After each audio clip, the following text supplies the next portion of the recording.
been invited to the Classic Car Auctions summer sale for an auction preview of the 183 fantastic lots that are coming to the auction this weekend. There's just about every make and model here, with lots from no reserve to 90 grand, and I needed no persuasion to take a good snoop about. I'm Jonny Smith, welcome to the Late Break Show. So, as I said in the intro, there's 183 lots here. Before I get stuck in and get tempted by anything, here's what I need to tell you. This is happening at the Warwickshire Events Centre. It's about 15 minutes from the M40, very near Leamington Spa. Viewings available probably on the day that you watch this, which is Thursday the 15th and Friday the 16th from 10 AM to 5 PM.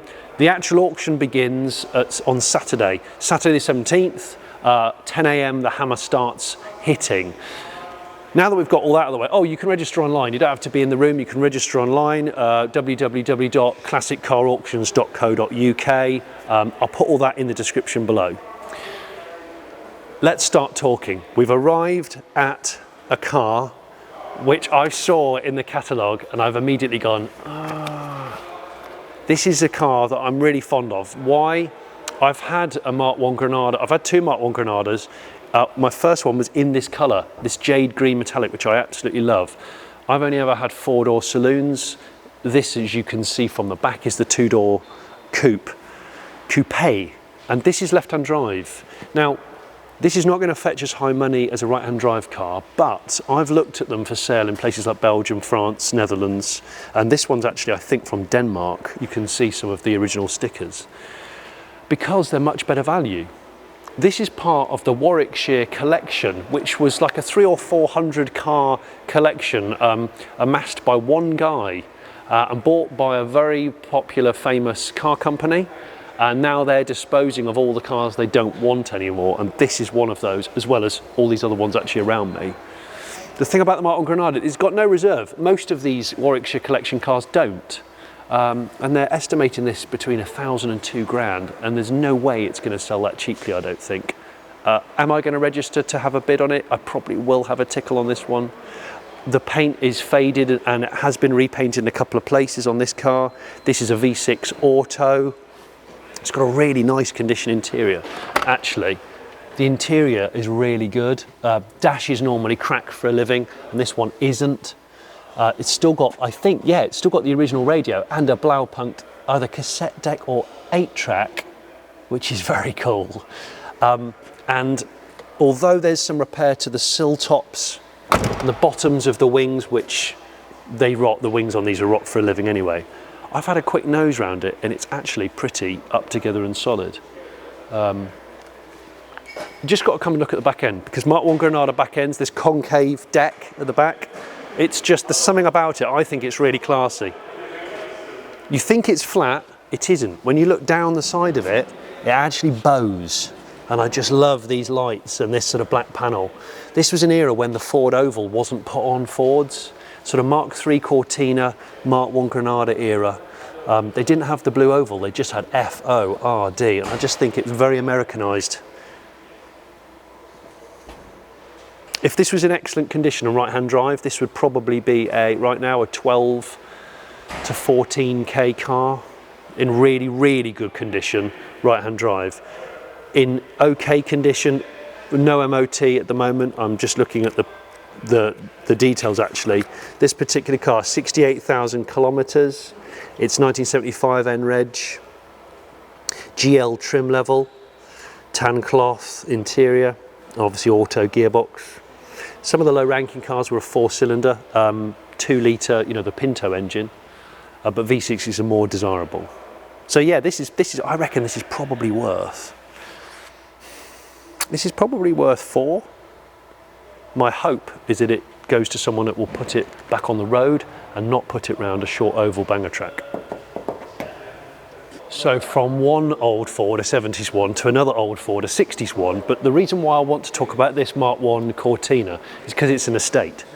Now this is part of the same Warwickshire collection disposal. This car's been bodily, I think, repainted and restored. I've had a look round it and bodily it looks really straight. but it's got no reserve, 1,000 to 2,000 estimate, which is dead cheap because the estates are often the first cars to get ruined because they get used so hard. This particular car doesn't have any engine or transmission. It's a UK right-hand drive car, and I think this is ripe for a resto mod. Some might say that as sacrilege, but for me personally, a Duratec conversion, like the sort of MST or a lot of the retro Ford guys, I'd put a Duratec 5-6 speed manual in this, and it would be a glorious everyday kind of classic car. And the interior is original and it's quite faded, but actually it's not that threadbare. I think it would clean up quite nice, and the dash looks mint.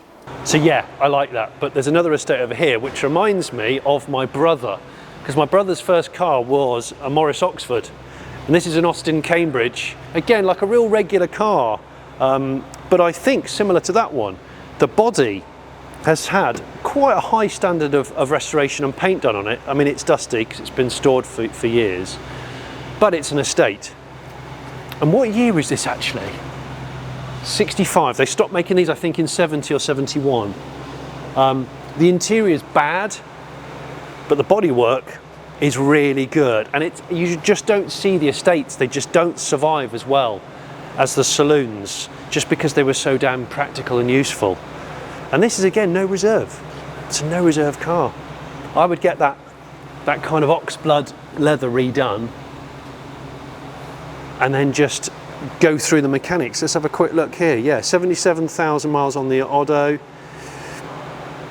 It's the Countryman with the 1622 B series engine, which is a strong engine. Right, next one, next estate, it's over here. And it's absolutely stunning. Again, part of this Warwickshire collection, but my goodness, 1949 Buick Roadmaster, real Woodie. Come and have a look at the wood. I don't say that very often. So of course you have fake wood cars, which were the latter Woodies, and the Buick Roadmaster, that name went well into the 90s. In fact, it was one of the last full-size separate body chassis American cars to have been sold. But this is where it really began. 1949, real wood. The paint and the body on this particular car is absolutely stunning. What is this, 527? Yeah, so this is an estimated 30 to 40,000 pounds, which I think, having looked at it, is reasonable. Now, this was the first year, if you know anything about Buicks, they have the iconic portholes, which they use subsequently for loads of models. But this was the first year of the portholes, I believe, and they're actually functional on this car. They were fake on loads of more modern Buicks. But what a car. Bench seat front, bench seat rear. And I honestly, I'm looking down the condition of the body, and this has had an enormously expensive paint job done on it. I think it's pearlescent. I desperately want this car.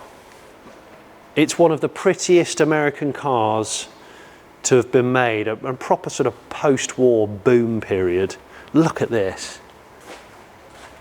Look at this. And a straight 8 engine. I'm pretty sure it had a straight 8. Yeah, the Fireball Dynaflash. Oh, 150 horsepower.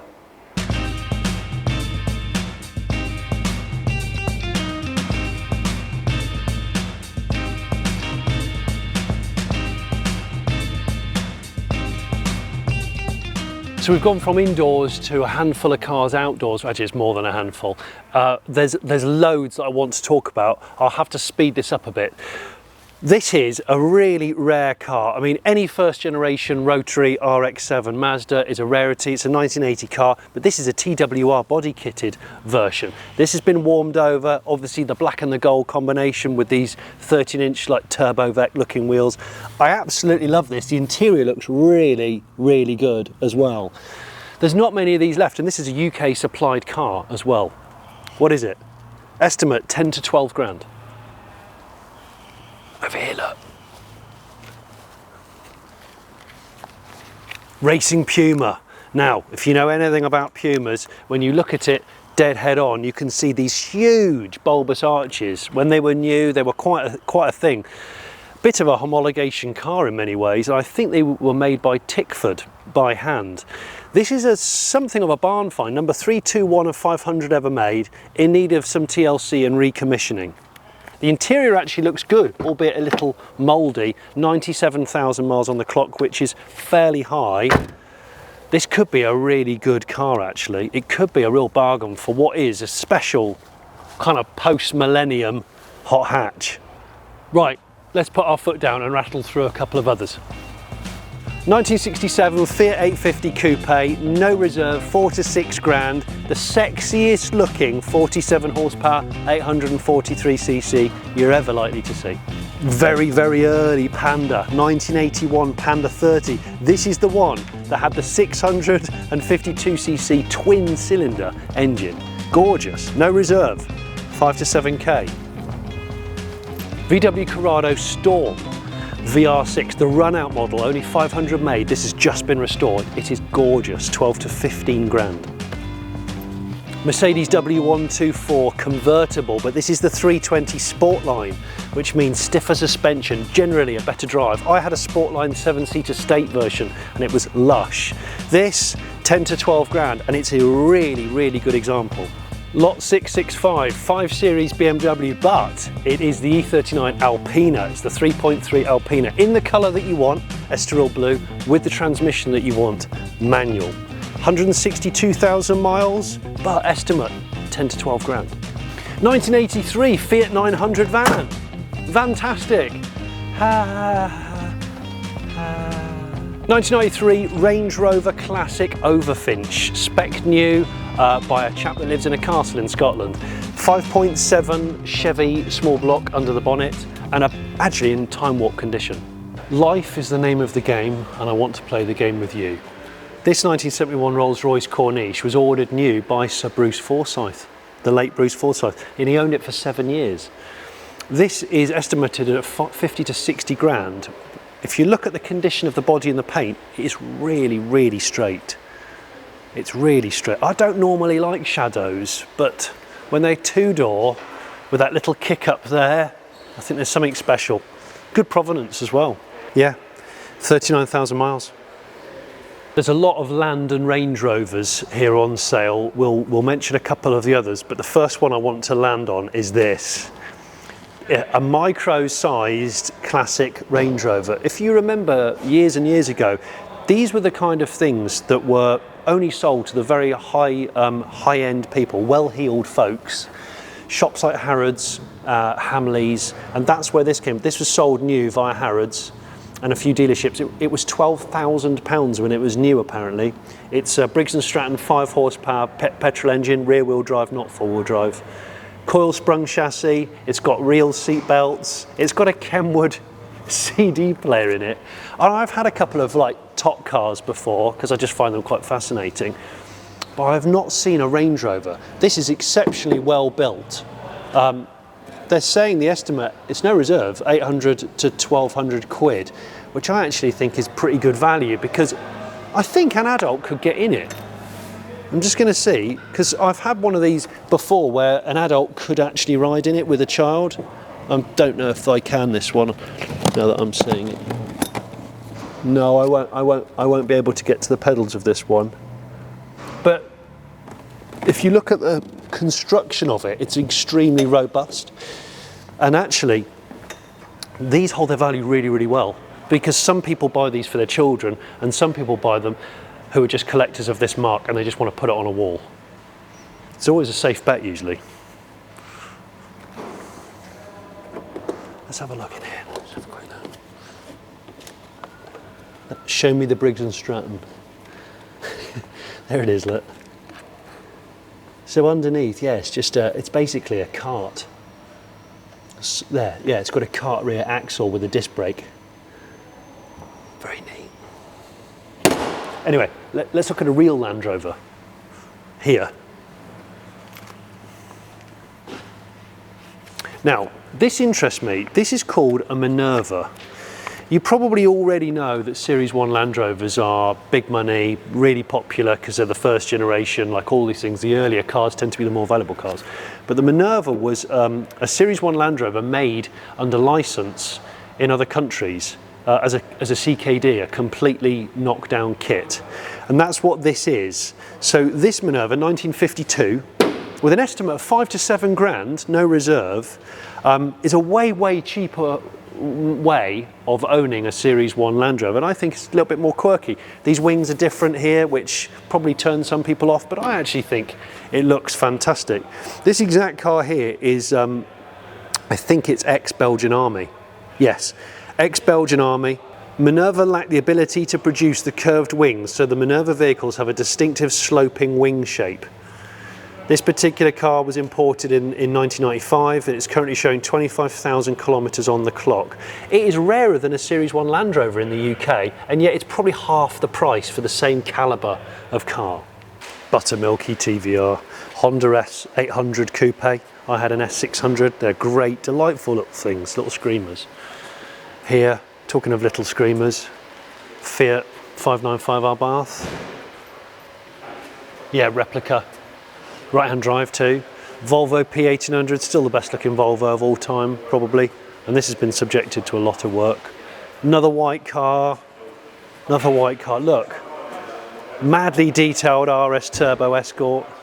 And then 2 yellow Fords. Which yellow one would you choose? Mark II? Well, they're both Mark II, but one's RS2000. I'd choose the RS2000, I think. Which white one would you choose? Escort RS or Volvo P1800? P1800.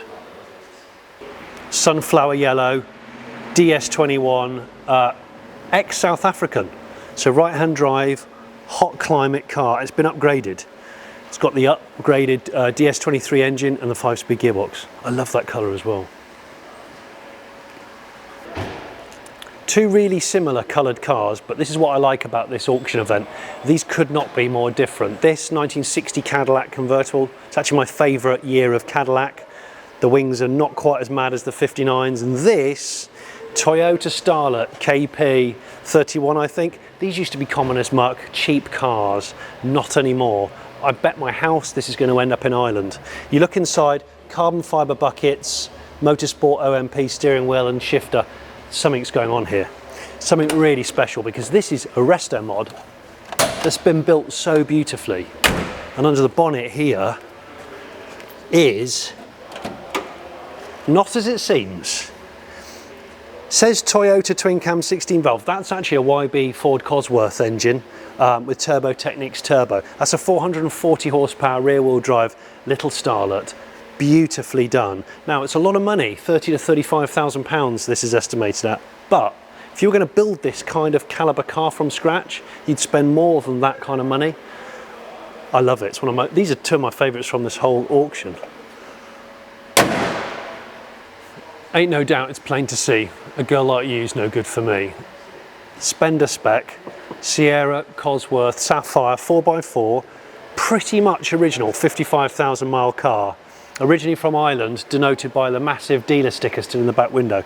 This thing is really lovely, and I think fairly sensibly guided, 25 to 30 grand, considering the madness of Cosworths over recent years. Is it me? Is it, maybe I'm showing my age, but it is proper spender spec, isn't it? Lot 584, 1983 Rover SD1 Vanden Plus, a 3.5 litre V8. Now, what makes this special, this 58,000 mile car? Apparently, this car was used in the Austin Rover brochure, and it's also the model for the Corgi little scale version, the die cast. So this car was restored 10 years ago. You can see the paint's a bit flat in places, but it's pretty well presented. If it's got that kind of provenance, what's it looking at? Estimate 12 to 15. These have suddenly gone up after sitting low for years and years. It's just great to be finally recognised. They're a really cool car.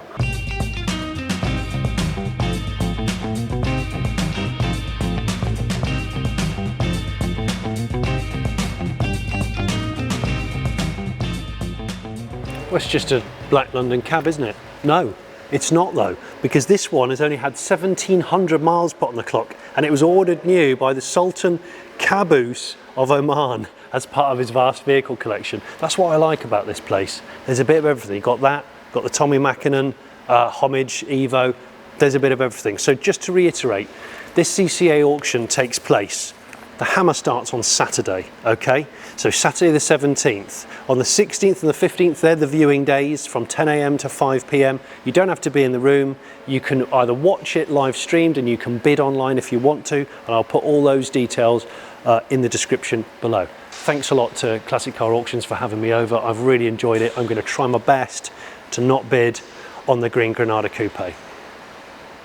Like and subscribe, yeah, like and subscribe.